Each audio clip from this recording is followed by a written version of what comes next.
திமுக தோத்துருச்சு இல்லங்க. நீங்க யாரோ ஒரு தனி மனிதன தோற்கடிக்கணும்னு நெனச்சீங்க. அது திமுக தோத்துருச்சு. ஆளுங்கட்சி ஆகாம போயிடுச்சு. இன்னும் 5 வருஷம் நீங்க காத்திருக்கணும்ல.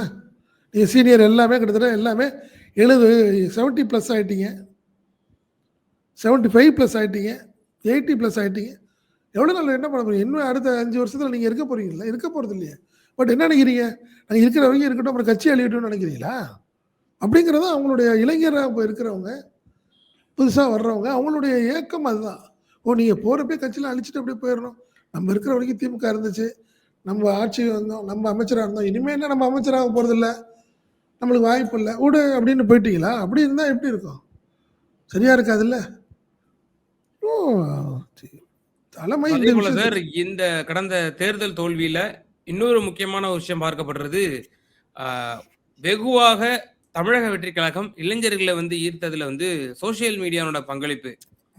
அதுல திமுக ரொம்பவே கோட்ட விட்டுருச்சு. அப்ப நம்ம ராஜா கள அரசியல் மட்டும் தான் நம்ம வந்து அரசியல்னு நெனச்சிட்டு இருந்தோம். ஆனா அதையும் தாண்டி சோசியல் மீடியாவோட ஆதிக்கம் இந்த ஜென்ஸி தலைமுறைக்கு வந்து விஜய் வந்து வெகுவா ஈர்த்திருக்கு அப்படின்னு சொல்றாங்க.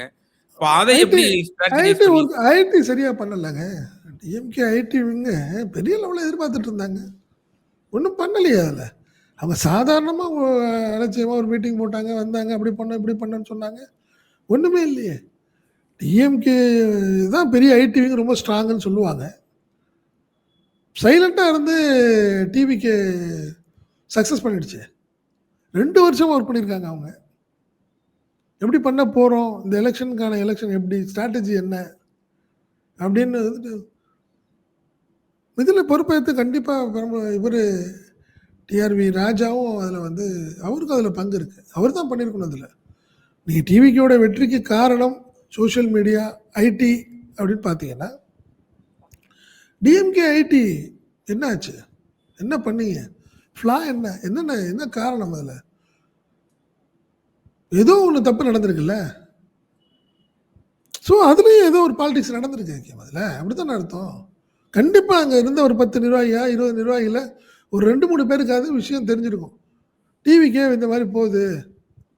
சோசியல் மீடியால ஃபுல்லா கையில எடுத்து இன்ஸ்டாவ கையில எடுத்து ஒர்க் பண்றாங்க. நம்ம அது மாரி பண்ணா தான் நல்லா இருக்கும்னு சொல்லியிருப்பாங்க. அத காதுல யாராவது வாங்கியிருக்க மாட்டாங்க. எனக்கு தெரியுது. நீ வேலைய பாரு அப்படின்னு சொல்லுவாங்க. நடக்கும்ல. நீங்க ஜனநாயகமா முறைப்படி ஒரு 10 பேர் உட்கார்ந்து ஒரு மீட்டிங் நடத்தும்போது, ஒருத்தர் நல்ல விஷயத்த சொன்னாருன்னா, நம்மளுக்கு தெரியாத ஒரு விஷயத்த சொல்றாருன்னு கேட்டுக்கிட்டா தாங்க அதோடைய வளர்ச்சி. நீ யாரு எனக்கு சொல்றதுக்கு? எனக்கு தெரியும்னு நீங்க நினைச்சீங்கன்னா எப்படி இருக்கும்?